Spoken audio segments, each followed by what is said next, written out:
so yesterday, gravitational field strength. Comments, questions, concerns on any of these. The answers were at the bottom. Does anyone have any questions about or would like me to go through any of the gravitational field strength stuff we did yesterday? Adafa. Can we do 4? You betcha. What is the weight of a 72 kilogram object near the surface of the moon? So, because we know little g near the surface of the moon, we could just use it. I've got a formula sheet somewhere. Or you could use the information off your formula sheet. If you take a look at your formula sheet, we've got the mass and the radius of the moon. So, the weight of a 72 kilogram object, we could use Fg equals gmm over r squared. But we do also have this value, the acceleration due to gravity on the surface of the moon. The gravitational field strength is 1.67 meters per second squared. Because we know gravitational field strength, we could just multiply that by 72. Or you could do the full calculation using the mass and radius of the moon.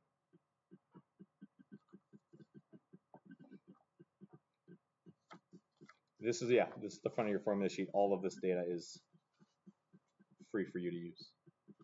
Syra. 6, what is the gravitational field strength at a point 6.38 times 10 to the 6 meters above the Earth's surface? You bet. I thought we did this one.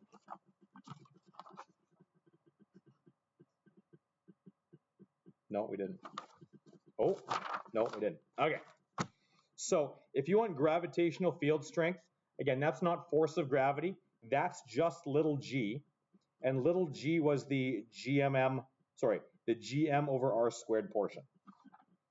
If you look at your formula sheet has Fg and it has little g. Little g is gravitational field strength. Fg is the force of gravity acting on a mass. So if we want this distance above the Earth's surface, we're going to use big G is 6.67 times 10 to the negative 11. The mass of the Earth is 5.98 times 10 to the 24. Oops. And we're going to divide that by, now the R is the measurement from the center to where you are. So we're going to take the 6.38 times 10 to the 6 above the Earth's surface, and we're going to add that to the 6.38 times 10 to the 6, that is the radius of the Earth from the center to the surface. So this is going to be, and I'm write it like this to make it easier, 2 times 6.38 times 10 to the 6. That's the same as 6.38 times 10 to the 6 plus 6.38 times 10 to the 6. And we can't forget to square it. So then this expression should give you 2.45 meters per second squared.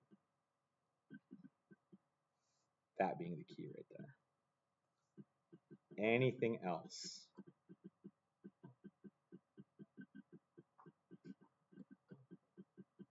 Okay.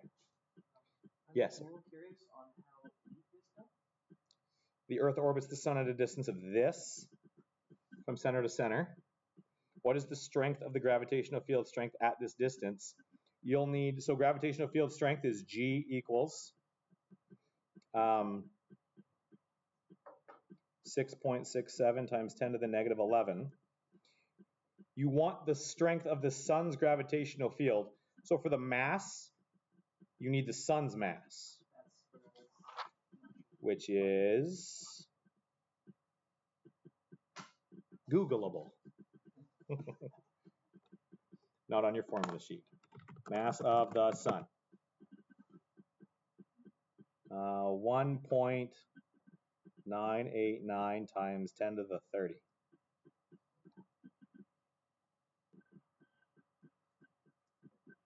Divide that by 0.46 times 10 to the 10 squared. And the interesting thing is, if I'm not mistaken, that number is substantially larger than the Earth's gravitational pull on the moon. Yeah, it is. It's way bigger. The Earth acting on the moon was 0.0027, And the sun on the Earth is 0.622. So the sun, that much further away, has a substantially higher impact on the Earth than the Earth does on the moon. And that is all down to this bad boy right there.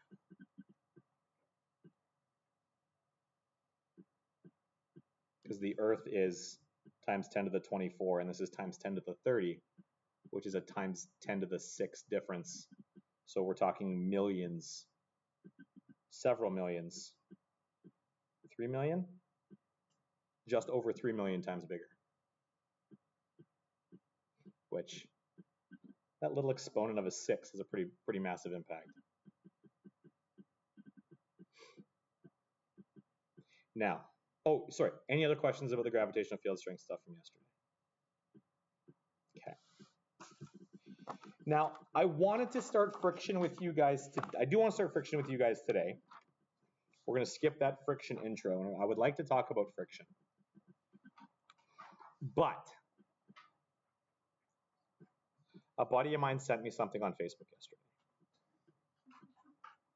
that is so wildly pertinent to the stuff that we're discussing in class that I kind of want to show it to you.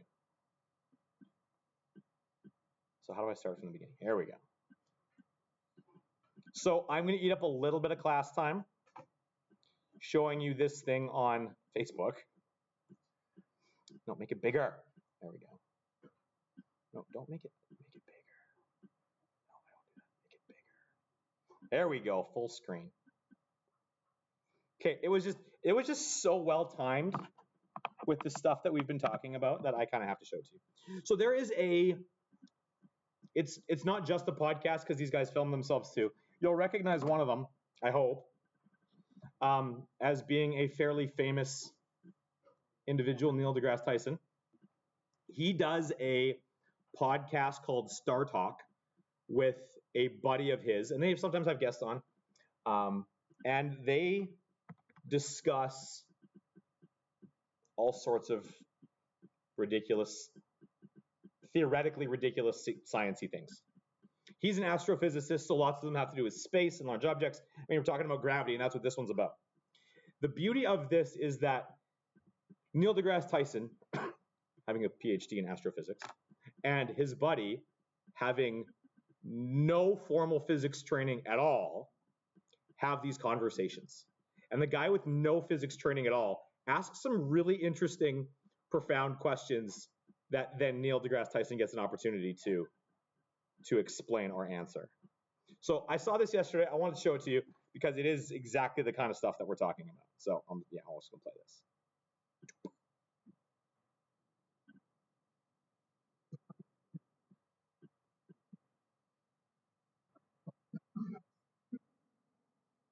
So this is his buddy. They've had other guys on here, like LeVar Burton's been on this, like Geordi from Star Trek or Reading Rainbow. They've had all sorts of different people on here. But yeah, this is his buddy, no physics training, asks really cool questions.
which is a whole bunch. There's like 3 or 4 different sci-fi references that are happening here. Morlocks being the bad guys in Journey to the Center of the Earth.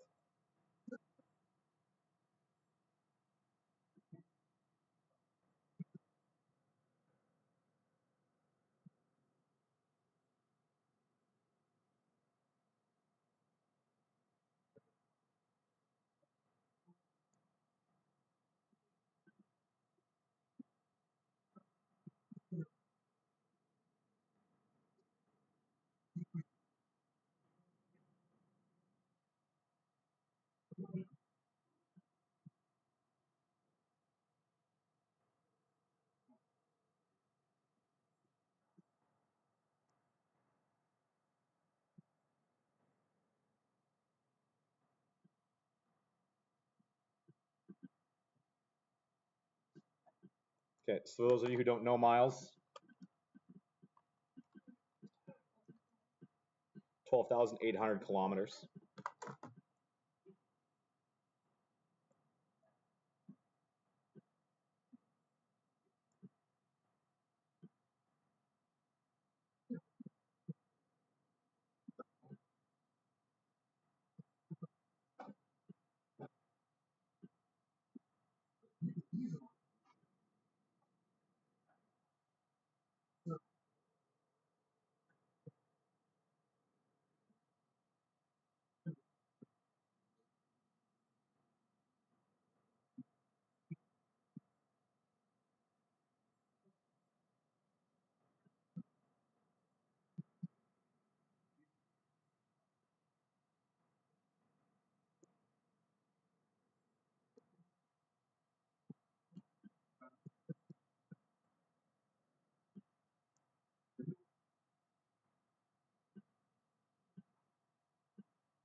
So my buddy sent me that yesterday.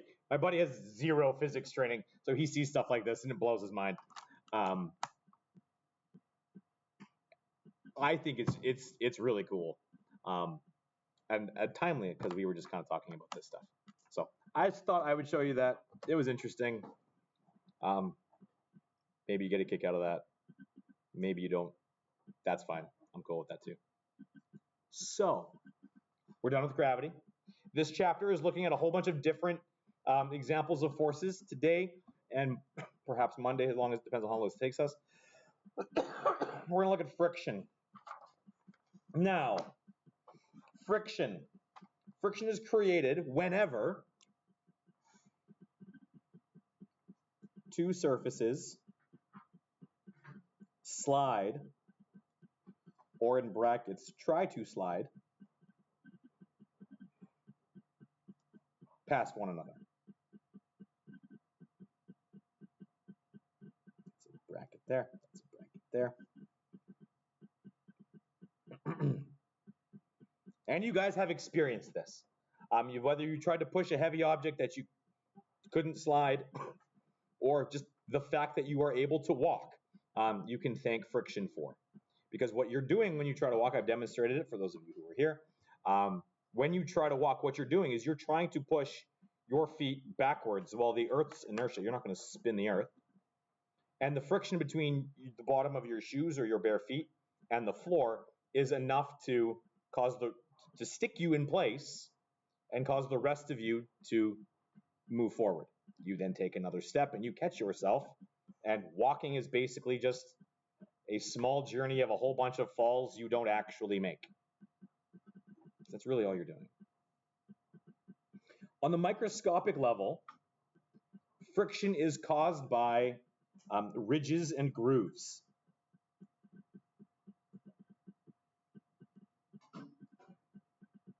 Oh, I should really pay attention when I'm writing. Grooves on the two surfaces.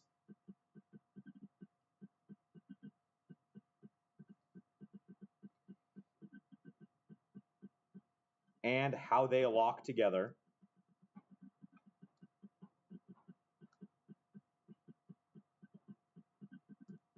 bracket or not as they slide. That's all friction is. Friction is ridges and grooves on two surfaces and how they lock together. Now,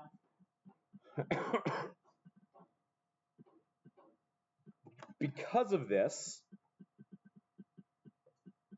because friction is dependent on how the two surfaces interact with each other, friction is going to change depending on the surfaces that you have interacting with each other. So if I rub my hands back and forth across each other, or I rub my hand on the table, or I take my shoe on this ground, or my shoe on the concrete, or my shoe on some ice, every single one of those is going to be a different experience of how sticky or not those surfaces are with each other. So every surface has these grooves. I'll draw a bit of an example here. So if there's two surfaces aren't exactly smooth. So I've got one surface there. I don't know what that is. It doesn't matter what that is. And I'll draw another surface.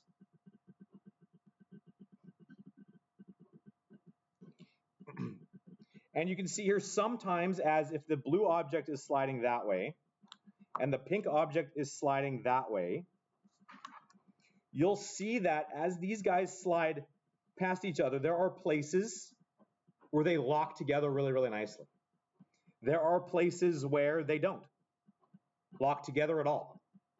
And so the amount of friction that exists between two objects or two surfaces depends on the interaction between these two surfaces.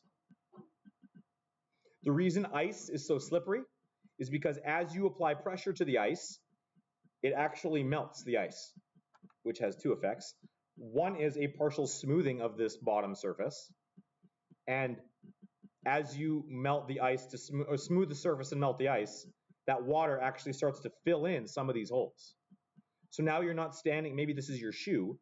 Maybe your shoe, the blue, isn't actually standing on the ice anymore. You're standing on a thin layer of water between you and the ice.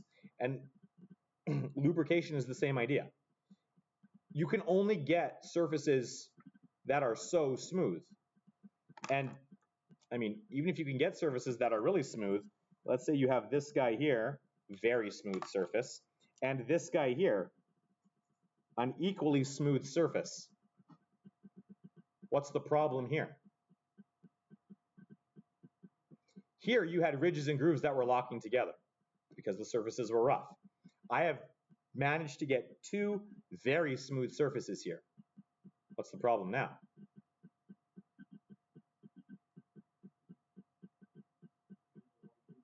Sorry? Yeah, the entire thing is going to lock together. You're not dealing with these ridges and grooves sliding past each other. The whole thing locks together. There's an example of this would be like metal on metal. So when you have metal objects that you don't want sticking to each other, for example, parts of a car, and you want to make sure those parts of the car are able to slide past each other, we add lubricant. So you need oil in your car to make sure that these very smooth metal surfaces have some way of sliding past each other. You put a little layer of some form of lubricant. Sometimes it'll be grease, sometimes it'll be oil. If you're skating, that little layer of lubricant is water. And now all of a sudden, these are able to slide past each other a lot cleaner. Every combination of surface you can possibly conceive of has a different ability to slide past or not any other surface you can possibly conceive of.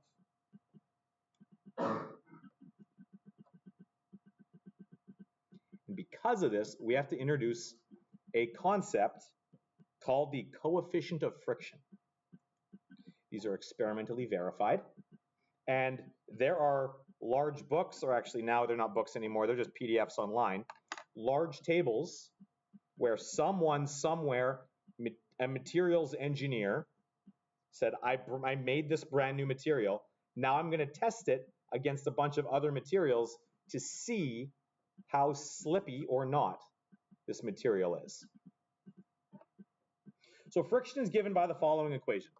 The force of friction, how much friction can exist, is equal to this concept of the coefficient of friction. This is the Greek letter mu. It's Greek. Looks like a fancy U. And this thing is the coefficient of friction.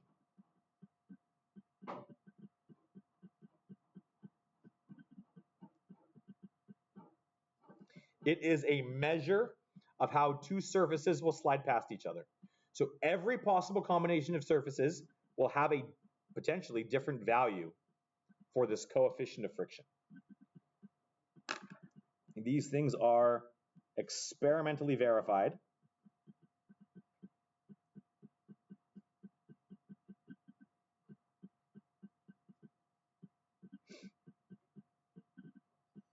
And dependent. I can never remember if dependent is ENT or ANT. It doesn't matter. Let's toss an A in there. Experimentally verified dependent on the two surfaces. Whatever two surfaces are doing the sliding. The only other thing friction depends on, and you guys are going to hopefully start to see that today, the only other thing that the force of friction depends on is your normal force.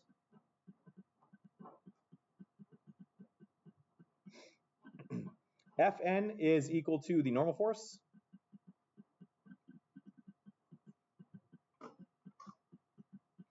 if you recall, the normal force is perpendicular to the surface you're on. I'll just say to the surface. And so when the surface is flat,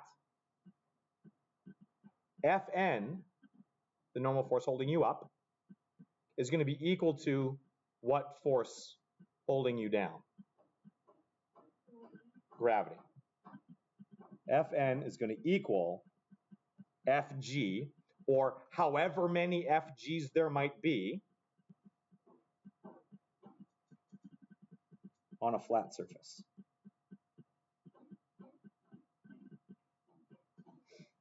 And so there's all sorts of interesting effects here. This is why if you have a pickup truck, some people throw sandbags in the back of it in the winter. Because increasing the FG on a flat surface, the FG on a car, is going to increase your FN. It's going to increase the friction between your tires and the road surface, theoretically. Unfortunately, it also impacts your inertia, which is a whole other problem. So the force of friction is equal to mu times Fn, which if we wanted to find mu, we could just isolate this equation for mu, and we would find that the force of friction divided by the normal force is going to give us this value for mu.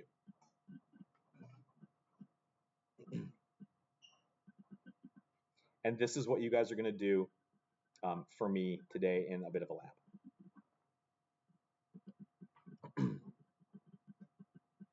There are two kinds of friction that we've kind of talked about already. The two kinds of friction are static and kinetic friction.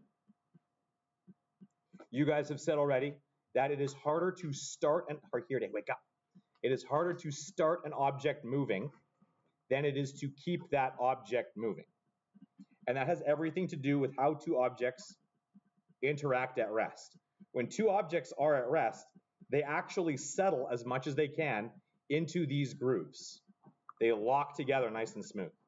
Well, nice and cleanly, I'll say.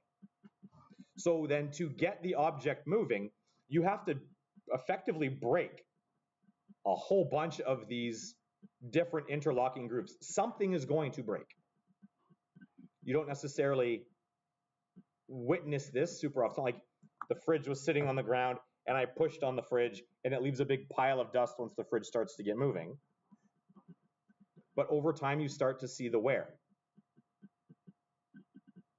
Your tires don't last forever on a car because there is, again, assuming you're not driving like a maniac, there is slow wear every time you start your car moving because you're breaking whatever rubber, concrete, locking interactions are happening every time you start that car. So we have two different kinds of friction. We have static friction and kinetic friction.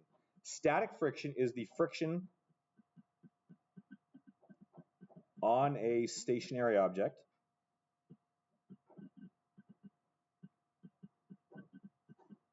And kinetic friction is the friction on a moving object.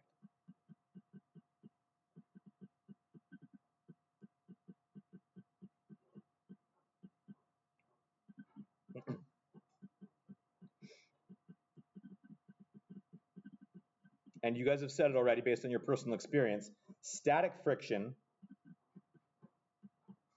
is always going to be larger than your kinetic friction. And so what that means is, what we should find is that our coefficient of friction for a static situation is going to be bigger than our kinetic friction. Maybe we'll do the lab on Monday. Yeah, I'm going to save the lab till Monday. Okay. Questions so far about friction? Okay.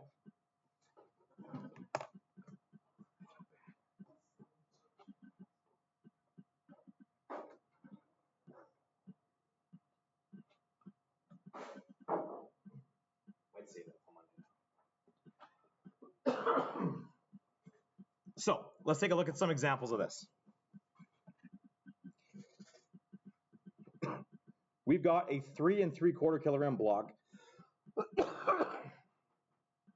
we're going to push it along a tabletop with this force, some 45 Newton force. The coefficient of friction, we are told, again, this value comes from experimentation. We're told that the value for the coefficient of friction for this object, whatever it is, I don't know what it's made of, could be wood, could be metal, and this tabletop, whatever it is, could be vinyl, could be wood, could be a metal table, whatever it is, the coefficient of friction between these two surfaces is 0.65. we can find the force of friction on this object. The force of friction is just going to be given to us by multiplying that coefficient of friction with the normal force on this object. Assuming the table is flat, let's draw a free body diagram. What forces are acting on an object sitting on a flat surface on Earth? Gravity straight down and normal force straight up, perpendicular to the surface. If the object is not flinging up into space or the object is not falling down into the table, these two values, Fg and Fn, must be equal to each other. So we can find it. At or near the surface of Earth, the force of gravity is equal to mg. So that's going to be equal to 3.75 times 9.81.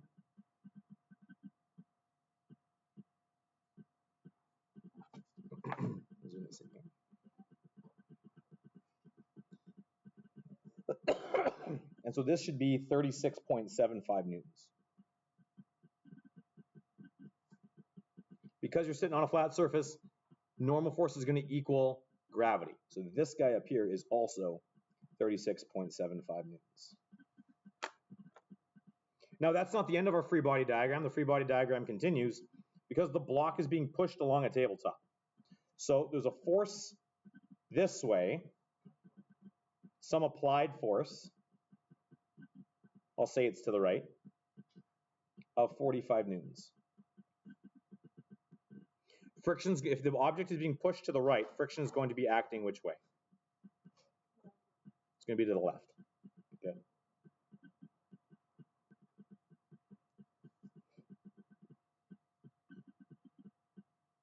So we're told this is 45. We found the force of gravity knowing the mass and the fact that this was on Earth. The gravity is equal to Fn. We don't know now what the force of friction is, but we can go find it. We're told that the coefficient of friction is 0.65 for this moving object, so we can go calculate this. The force of friction then is going to be this 0.65 times that normal force, 36.75.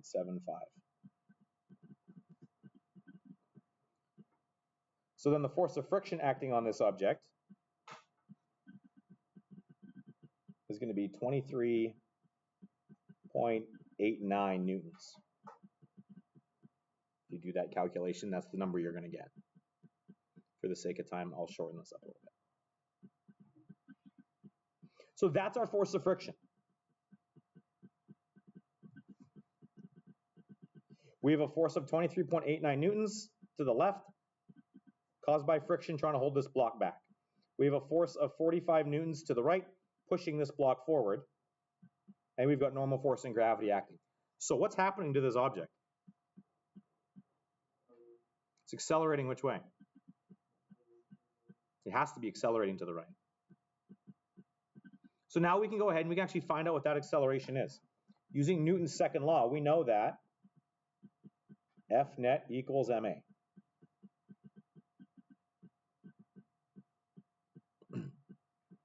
Now, F net, if you recall, is the sum of the forces in the direction of motion. This thing's moving to the right, so we can ignore Fn and Fg, and our F net equation is just going to be these two. The one acting to the right and the one acting to the left. They're in the same plane. These are the two that we're going to use. So if the thing's moving to the right, I'll call to the right positive. And so we're going to have our applied force minus this force of friction, because it's acting to the left, is going to equal ma. And we can plug in some values here to figure out how this thing's accelerating. Fa is 45. Friction is going to be 23.89. The mass we know is 3.75. And we can find A.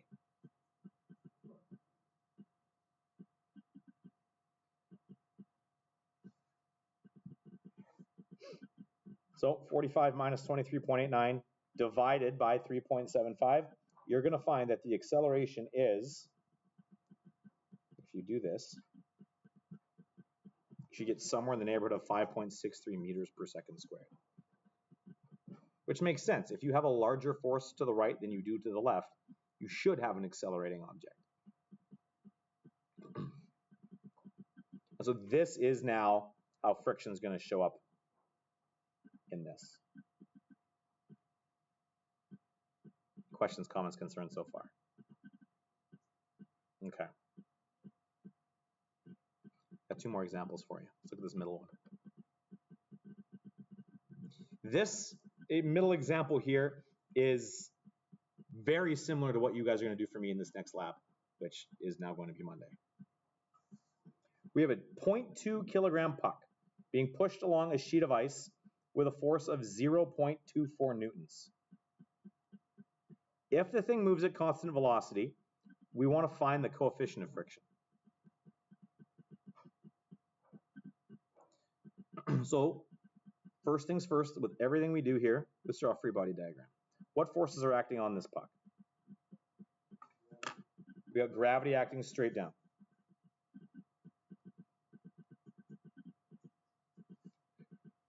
We may as well calculate what it is. The force of gravity is equal to the mass times little g, because we're assuming this puck is on or near the surface of Earth. The mass is 0.2, g is 9.8, 9.81. We're going to find that 0.2 times 9.81 is 1.962 newtons. What other forces are acting on the puck? It's sitting on ice. Yeah, so there should be a normal force upwards. And because that ice is level, Fn is going to equal Fg. This also needs to be 1.962 newtons. What else do we know? What other forces are acting on the puck? There is an applied force. Again, I'll say it's to the right.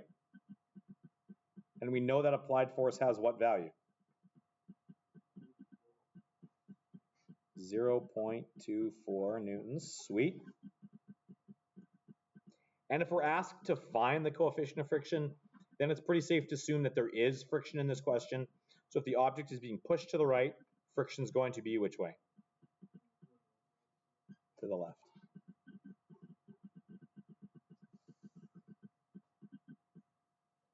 Now there's some reasoning that we're going to go through here for this next piece.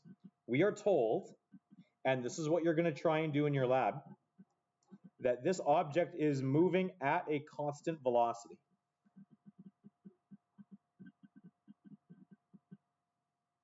So here's the reasoning we're going to do. Constant v implies what? If your velocity is constant, what does that mean? Your acceleration is equal to 0. If your acceleration equals 0, what does that mean?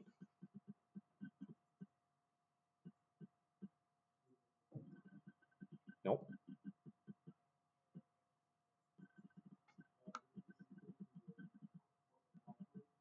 Sorry? How?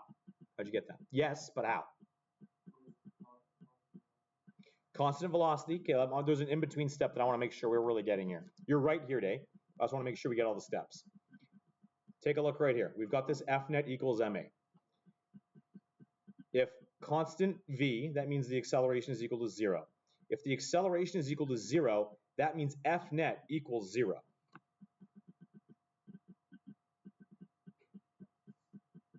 If F net equals 0, then your forces have to be, yes, I'm looking for a B word that means the same thing. Balanced. Which means your F applied has to equal your force of friction. And this reasoning here absolutely necessary. If you're not moving at a constant velocity, this is not going to be true. If you are moving at a constant velocity, whether it's actually moving or staying still is just a different kind of constant velocity, these two then must be equal. Fa is going to equal the force of friction. So then, your force of friction we have a value for. Fa we know is 0.24. If constant V, then we know that your force of friction is also going to be 0.24. So then we're able to go and find out what the coefficient of friction is between the puck and the ice. Force of friction is equal to this coefficient of friction times the normal force. We've got values for these. The force of friction is equal to our applied force, so we're going to have 0.24 is equal to mu, this value, the coefficient that we're looking for, divided by the normal force, which we know to be 1.962 newtons. I don't need the units in there. So then to find mu, we're just going to divide the friction force by the normal force. And that value for mu, if you punch that into your calculator, you should find that value is 0.122. So lower, substantially lower than this question here. And about what we, like, it's not zero. The puck will eventually stop moving if you stop pushing.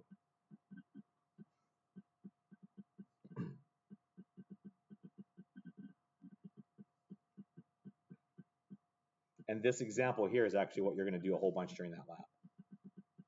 You're going to move objects at constant velocity over different surfaces, and you're going to figure out what the coefficient of friction is between a whole bunch of different surfaces and other surfaces. Hence the wood and the metal sheet that Liam and I brought up. Okay, do one more example. I'll leave you to play with it. We'll move to our left today. Here we go. I've got a 1.1 kilogram textbook held against a vertical wall with a force of 45 newtons. So let's draw a free body diagram. What forces are acting on the book? Gravity's acting which way? Downwards.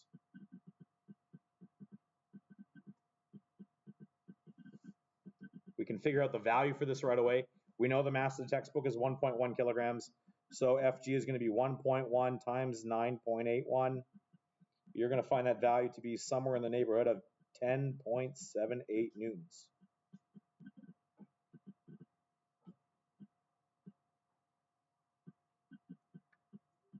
What other forces are acting on the book? Gernavin.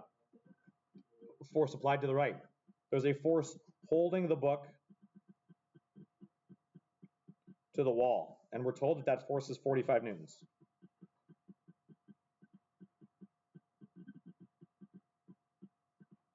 Cool. What other forces are acting on the book? A normal force which way? How does normal force work? Normal force acts off of what?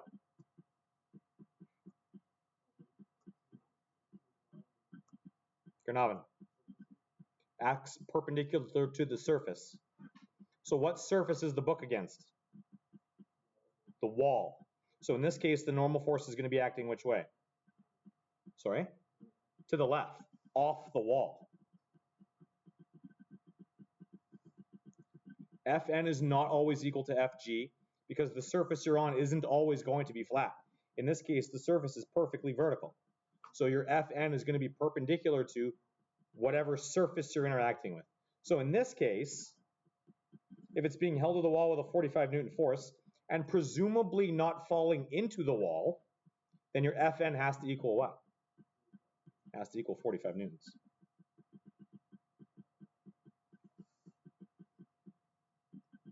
So if the book is not sliding down, I'm told it's being held there, there has to be a force acting upwards against gravity. What is it? It's friction. Friction is the only thing holding you to the wall. So what is the coefficient of friction between the book and the wall? Well, let's find it, figure it out. If the thing's not moving, that's a constant velocity situation. The object's not moving, there is no acceleration. If there is no acceleration, then force of friction is going to equal what? Sorry?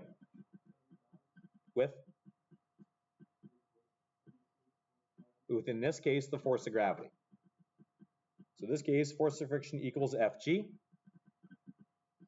And I'll put up here, A equals 0. So the force of friction equals the force of gravity. These two must be balanced. So then we've got a value for this. The force of friction is equal to 10.78.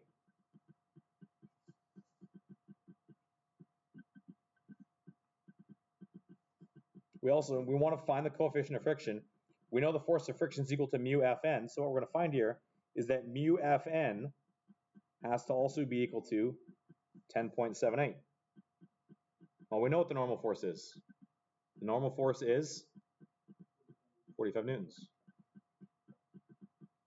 So mu times 45 equals 10.78.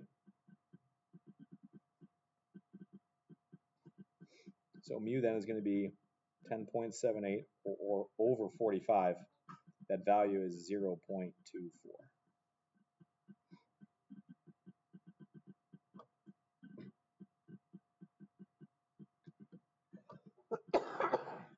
There's one assumption that's being made here that I want to make really clear. The assumption that's being made here is that this applied force is the smallest force necessary to prevent this block from the book from sliding down the wall. I'll show you what I mean real quick. I'll call it. I need a textbook that I don't mind dropping. See Science 10. This textbook sucks. Let's use it.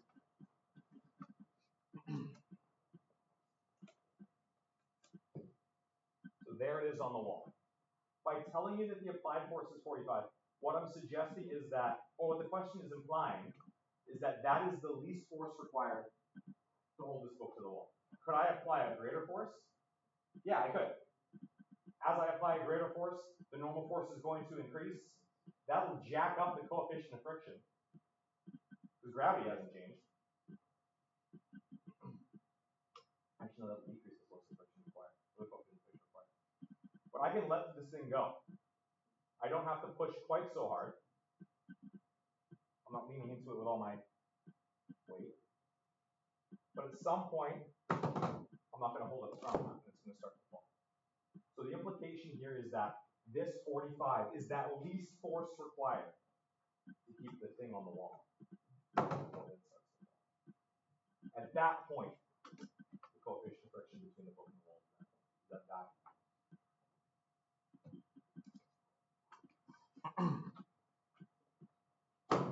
So this is how friction works. Before I show you what I'm going to assign to you, I'm going to show you what you guys are going to do for me on Monday. So on Monday, you guys are going to do a lab. That lab, I do want you to write this one up properly. That lab has a bunch of questions that you're going to answer before you start. And then it's going to have a setup that looks like this. You guys are going to have some blocks, you guys are going to have some masses, and you're going to have a spring scale. Blocks, we've got some masses, and some scales.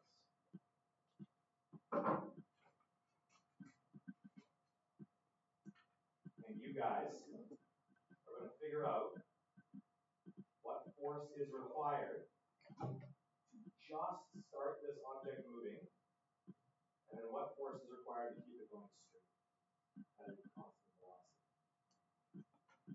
Using the stuff that we just talked about, once you figure out what that applied force is, if the thing's not accelerating, that must be equal to the force of friction acting backwards.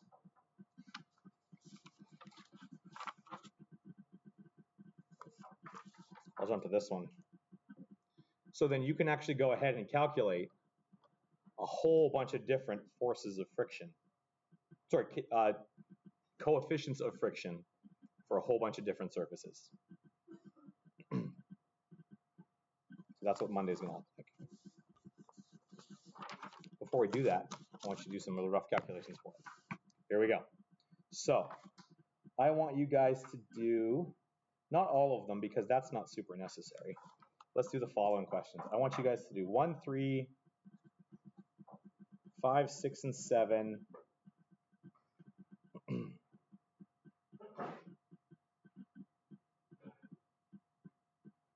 9, 10, and 11.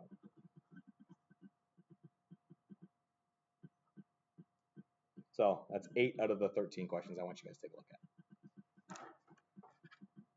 There you go. This is friction. Get to it.